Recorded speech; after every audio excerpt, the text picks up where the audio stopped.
Today, I want to talk about the importance of investigating in our teachers. I believe teaching is the noblest profession, and we need to ensure that those who dedicate their lives to shaping young minds are given the best possible preparation and support. And before I start my speech, I'll introduce myself. By the way, I'm Jim Paul Imhemi. I came from B2, Section 3. Let me begin with a simple truth, one that affirms the foundation of this entire stock speech teaching is the noblest profession. And because it is so noble, it deserves the best preparation and the best candidates. Now, you might ask what makes speech teaching is so noble. Let's take a moment to reflect. Speech is more than just a subject. It is the very foundation of human connection. It's how we express our ideas, share our dreams, solve our problems, and make sense of the world, whether it's a child learning to speak clearly for the first time, a student overcoming a tutor, or a young adult preparing to debate or deliver a powerful message. The role of the speech teacher is critical, not just in education but in life. The power of speech. Think of the most powerful leaders, thinkers, and changemakers in history. Martin Luther King Jr., Malala Yousafzai, Nelson Mandela, what did they all in common? They were gifted communicators. Their ability to speak moved nations, healed communities, and inspired generations. But behind every powerful speaker, there's often a teacher, someone who guided them, corrected them, encouraged them, and helped them find their voice. That's the role of a speech teacher. Speech teaching is not about producing perfect grammar or polished pronunciation alone. It's about helping people speak with confidence, clarity, and conviction. It's about empowering voices that may have once been silent. Why is the noblest profession? A noble profession is one that serves a higher purpose. Speech teachers don't just prepare students for tests, they prepare them for life. When you teach speech, you teach courage. The courage that stands up and speak out. You teach empathy, how to listen as much as to talk. You teach leadership, how to influence and inspire.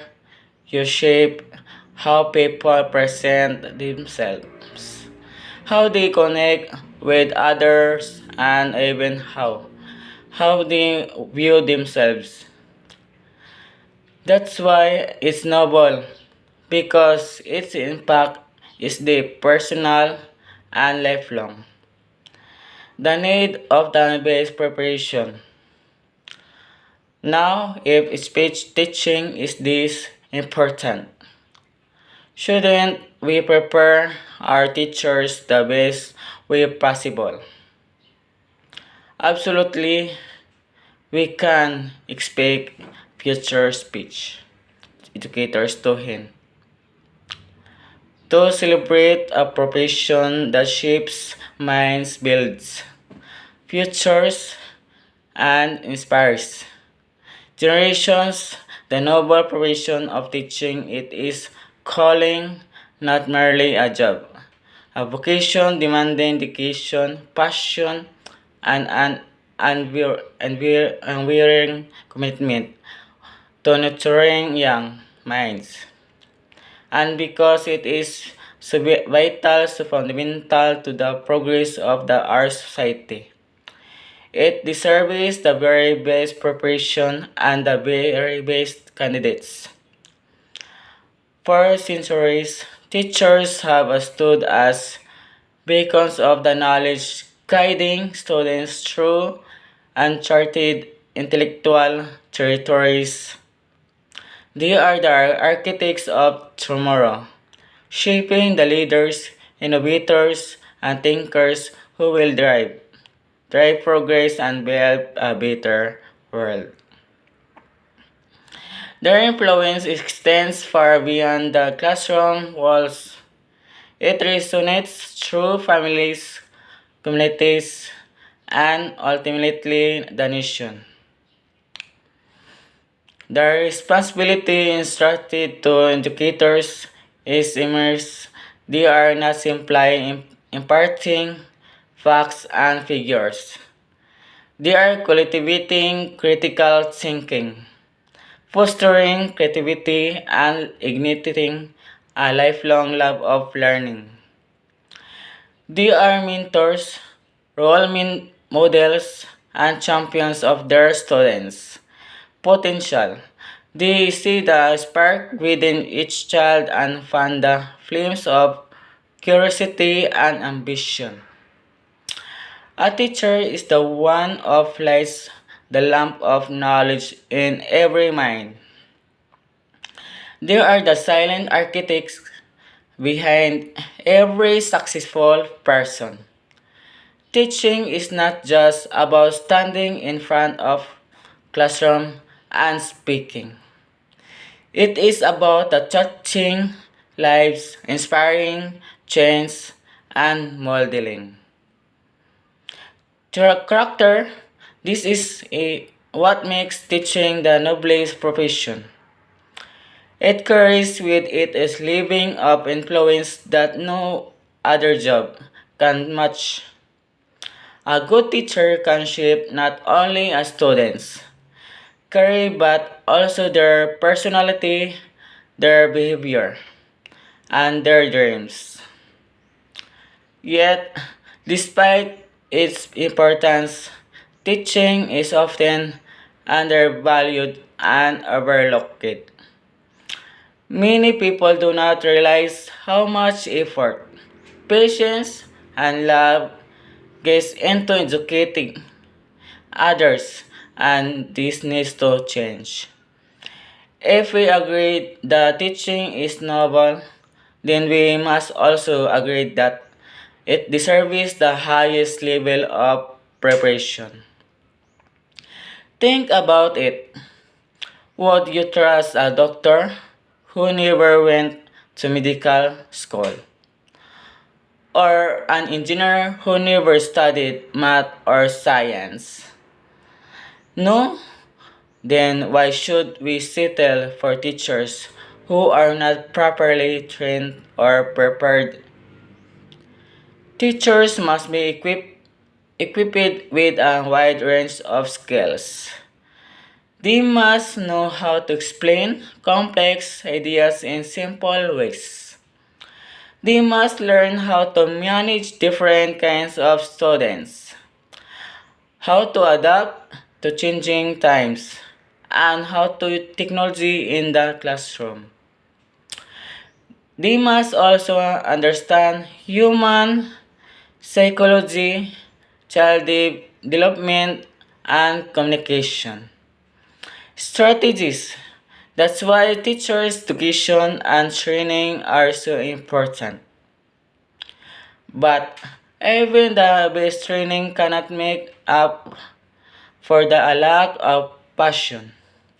That is why we must choose the best candidates for teaching, those who truly care, those who are committed, and those who are willing to give their best every day.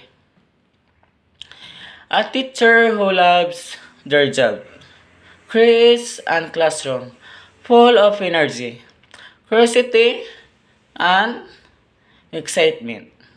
So, as teachers don't just teach from books, they teach from their heart.